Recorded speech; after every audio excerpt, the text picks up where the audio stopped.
रायपुर के रविशंकर शुक्ल विश्वविद्यालय के हॉस्टल में रहने वाली एक एमएससी की स्टूडेंट हेमलता वर्मा पिछले 20 दिनों से लापता है। इसके विरोध में शुक्रवार को डोंगरगढ़ से कांग्रेस की विधायक हर्षिता बघेल ग्रामीणों और परिजनों के साथ सरस्वती नगर पहुंची। परिजनों ने कहा कि पुलिस हॉस्टल की वार्डन के खिलाफ एफआईआर नहीं कर रही है। लोगों ने बताया कि हेमलता का मोबाइल हॉस्टल के कमरे में ही मिला। अटेंडेंस बुक में भी रोजाना के रिकॉर्ड नहीं है। वही हॉस्टल का सीसीटीवी फुटेज खराब है।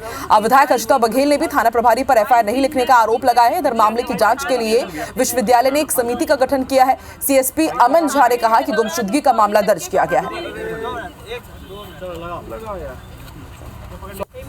कि आपके हॉस्टल की कोई लड़की अगर जा रही उसके बारे में आपको जानकारी नहीं। दूसरी बात, आप रजिस्टर मेंटेन नहीं है। तीसरी बात यह है कि वहाँ के सीसीटीवी कैमरे बंद हैं और एक दिन भी नहीं, कम से कम 10 दिन से सीसीटीवी कैमरे बंद है।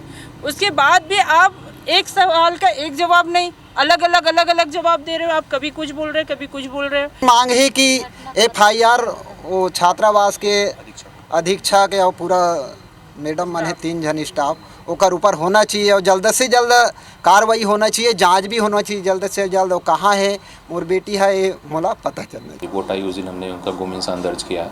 उसके आधार पर हम लोग जो उनके टेक्निकल डिटेल्स हैं उसके और जो वहाँ रहने वाले लोग हैं, ऑफिस बेरर्स हैं और जो हॉस्टल्स में रहने वाले और स्टूडेंट हैं, उन लोगों से पूछताछ करके उनको ट्रेस करने का प्रयास कर रहे हैं। रायपुर के रविशंकर शुक्ल विश्वविद्यालय के हॉस्टल में रहने वाली एमएससी की स्टूडेंट्स हेमलता वर्मा पिछले 20 दिनों से लापता है। इसके विरोध में शुक्रवार को डोंगरगढ़ से कांग्रेस की विधायक हर्षिता बघेल ग्रामीणों और परिजनों के साथ सरस्वती नगर थाने पहुंची। परिजनों ने कहा कि पुलिस हॉस्टल के अधीक्षिका के खिलाफ एफआईआर नहीं कर रही। लोगों ने बताया कि हेमलता का मोबाइल हॉस्टल के कमरे में रखा है। अटेंडेंस बुक में भी रोजाना के रिकॉर्ड नहीं है। वहीं हॉस्टल का सीसीटीवी भी खराब है। विधायक हर्षिता बघेल ने भी थाना प्रभारी पर एफआईआर नहीं लिखने का आरोप लगाया। इधर इस मामले की जांच के लिए विश्वविद्यालय ने एक समिति का गठन कर दिया है। सीएसपी अमन झा ने कहा कि गुमशुदगी का मामला दर्ज किया गया है। कि आपके हॉस्टल की कोई लड़की अगर जा रही उसके बारे में आपको जानकारी नहीं। दूसरी बात, आप रजिस्टर मेंटेन नहीं है। तीसरी बात यह है कि वहाँ के सीसीटीवी कैमरे बंद हैं और एक दिन भी नहीं, कम से कम 10 दिन से सीसीटीवी कैमरे बंद है।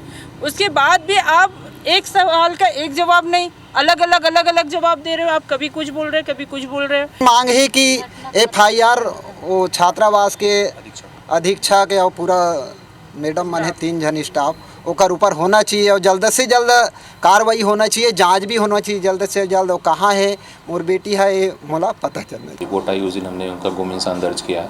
उसके आधार पर हम लोग जो उनके टेक्निकल डिटेल्स हैं उसके और जो वहाँ रहने वाले लोग हैं, ऑफिस बेरर्स हैं और जो हॉस्टल्स में रहने वाले और स्टूडेंट हैं, उन लोगों से पूछताछ करके उनको ट्रेस करने का प्रयास कर रहे हैं।